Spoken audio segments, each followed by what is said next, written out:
Buenos días, mi nombre es Diana Murcia, yo soy la profesora del programa de Derecho de la Universidad del Bosque de Colombia, encargada del semillero de derechos humanos en el que nació la iniciativa sobre un mapa interactivo sobre el monitoreo de sistemas de protección en países de las Américas.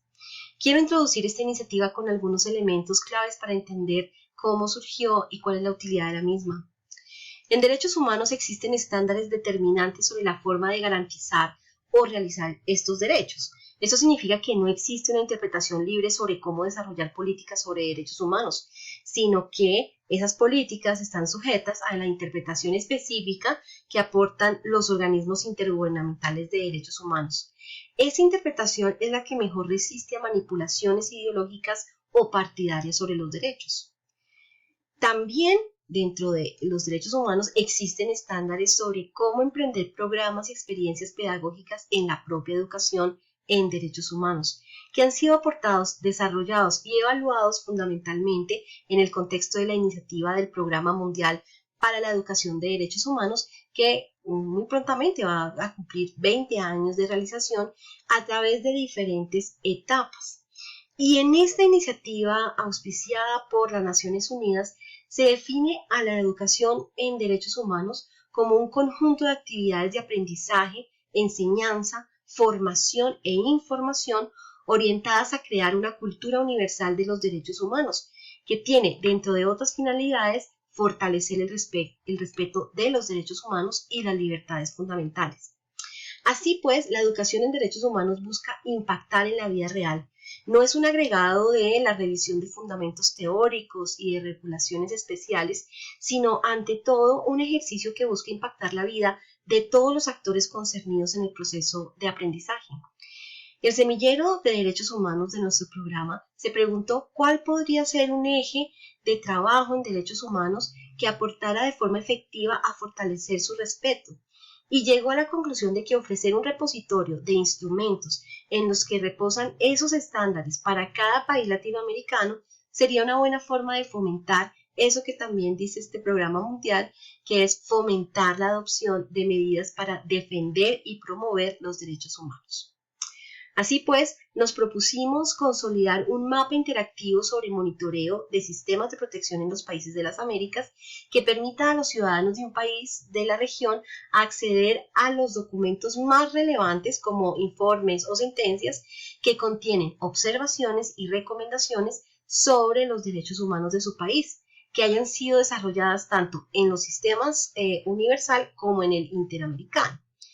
Aunque la información producida en ambos sistemas es pública y su sistema de registro es bastante bueno, no deja de ser fraccionado y especializado, y además su división impide realizar una mejor reconstrucción del contenido de los derechos y de las obligaciones específicas de los estados.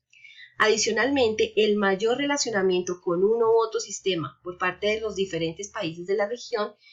o su activación muy diferente, muy desigual por parte de las personas defensoras en cada uno de los países, ha llevado a la idea equívoca de que uno es más vinculante que otro o que es válido desconocer una u otra recomendación según el órgano y el mecanismo a través del cual se formulan. Esto causa problemas al momento de hacer control de convencionalidad y en la interpretación sobre el bloque de constitucionalidad en varios países de la región. Lo hemos visto. En los últimos años, de hecho, se ha pasado de considerar la cuestión de los derechos humanos como un problema regulatorio o de reconocimiento y cada vez hay más consenso en que se requiere pasar o trascender hacia formas concretas de rendición de cuentas y de medición del cumplimiento de los derechos humanos a través de indicadores y de la consolidación de políticas públicas acordes con los mismos, lo cual solo puede ocurrir si se conoce plenamente el contenido de los derechos y sobre todo las obligaciones que le corresponden a los estados, lo cual se puede reconstruir a partir de las recomendaciones realizadas por esos organismos intergubernamentales muy eficientemente. Por ejemplo, la CIDH, consciente de ello, viene creando mecanismos especiales de seguimiento a las recomendaciones que produce, entre los que cabe resaltar, por ejemplo, CIMORE, que es una herramienta informática en línea que sistematiza las recomendaciones formuladas por la Comisión a los diferentes países por grupos poblacionales o por tipos de derechos. Nosotros quisimos hacer un ejercicio en el cual queremos poder encontrar cuál es el diferente grado de monitoreo que tienen los diferentes estados en materia de derechos humanos y qué significa para la gente de cada uno de los países, para los diferentes grupos poblacionales o para la satisfacción de determinados derechos, que existan esa desigual forma de monitoreo en nuestros países. ¿Qué significa, por ejemplo, que Colombia, el país del que soy originaria, tenga tantos informes, tantas medidas cautelares, tantas sentencias derivadas del sistema interamericano y también del sistema universal a través de dictámenes? ¿Y qué significa que, por ejemplo, países como el Ecuador tengan tan poca intervención a partir del monitoreo? Solamente tienen un informe de país, por ejemplo, en 1996. En cambio, Colombia tuvo el último, por ejemplo, en el año 2021. ¿Eso marca una diferencia en la satisfacción de los derechos humanos de las personas? Tal vez, y queremos averiguarlo a partir de la consolidación de esta herramienta. Las estudiantes del semillero les van a contar inmediatamente de una mejor manera cómo hicimos la recopilación de información y cuál es el mecanismo de presentación de la misma. Esperamos que encuentren utilidad en esta herramienta que recién está surgiendo y que ha nacido a partir de una alianza maravillosa entre una universidad de pregrado como la nuestra, una universidad de posgrados como la Universidad Andina Simón Bolívar a partir de su programa sobre derechos humanos y una organización de la sociedad civil, la Oficina de los Derechos de la Naturaleza, que busca que a través de esta alianza podamos